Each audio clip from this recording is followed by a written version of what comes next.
Ayon sa mismong apo sa tuhod ng general na si Angelo Aguinaldo, lingid daw sa kaalaman ng marami, food lover daw talaga ang kanyang lolo. At isang araw sa paborito nito, ang pagkain pampahaba raw ng buhay. Walang iba, kundi pansit.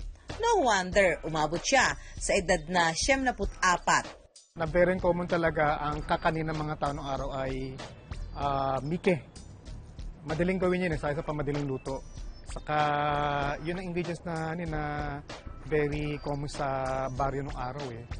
So yung pansit, madaling prepare yan. At the same time, madaling iahen. Madaling iahen yan. Pero itong pansit heno, naiba siya.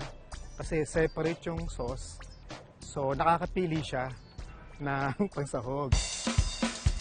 Pero talaga namang mapapalaban daw ang sino mang magluluto ng pansit na paborito ni Aguinaldo.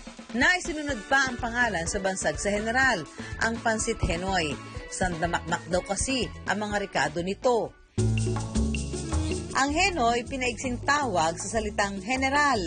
Bukod sa kakaiba nitong pangalan, kakaiba rin ang mga sangkap nito at may kapartner pang sauce. Dagdag ni Angelo, mapili rin daw ang kanyang lolo pagdating sa ulam at madalas din daw magrevolusyon ang sikmura ni Aguinaldo. Kaya ang inihahanda raw noon ng kanyang mga kusinero, mga pagkain hindi mabigat sa tiyan. Kabilang na ang paborito raw ni Aguinaldo na pinasubong manok sa asparagus. Kung paano lutuin ang pansit Henoy at pinasubong manok ala Aguinaldo,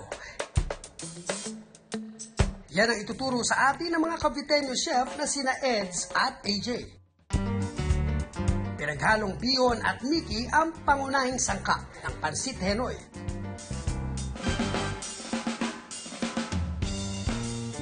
Una munang pinakuluan ang liempo hanggang sa lumambot. Huwag itapon ang tubig na pinagpakuluan o pork broth. Wala rin daw tapon sa hipon. Dahil ang tinanggal na ulo ng mga ito, tinuturo para makuha ang katas. So ngayon yung sabaw niya, itatabi natin siya para mamaya dun sa ating gagamitin pang sabaw. Pakuluan na rin ang bihon at miki sa kaisang tabi. Sunod na ginisa ang mga sahog na gulay, karne.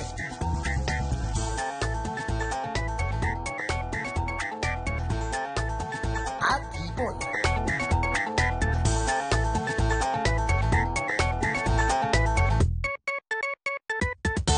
Muling inihanda ni Chef Eds ang pinakasos ng pansit Henoy na mula sa pinaghalo-halong pork broth, katas ng hipon at toyo. Para lumapot, nilagyan din niya ito ng galapong. Sa dami ng sangkap at mabusising proseso ng pagluluto nito, talaga namang nararapat daw na ihain sa mga espesyal na tao ang pansit Henoy. Para naman sa kakaibang luto ng manok na patok din daw sa panlasa ni Aguinaldo, pinalamanan ni Chef AJ ng tanglad ang isang buong manok. So mamaya itong tanglad, so ilalagay natin siya sa loob ng ating manok para magbigay ng flavor. Minasay pa niya ito para mas manuot ang lasa. At in-steam sa loob ng 1 oras.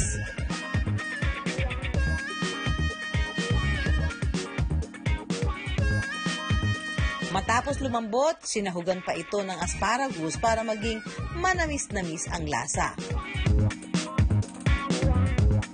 Ang pinasubong manok malinamnam na pero masasarap pa raw kung ipapartner sa patis na may kalamansi. Yung pinasubong manok, kung mapapansin natin, influensya ng mga Pranses. Ito yung tinatawag natin ng mga classical French cuisine or cookery. Yung pagsusubo at paglalagay ng asparagus. I wonder, pasado naman kaya ang mga ito sa mismong apo ni Aguinaldo?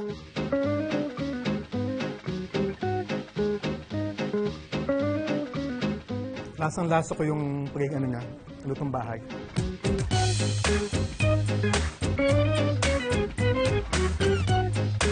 Perfect, wala yung lansa. Tapos sabay sa dip sa patis. Lalo lang yung flavor na nag-blend siya mabuti. Tender din yung chicken. I love it, I love it. Kung matingnan to ng lolo ko, sigurado nang papasot at magustuhan. Kasi nga, hilig talaga niya yung ang flavor ay natural.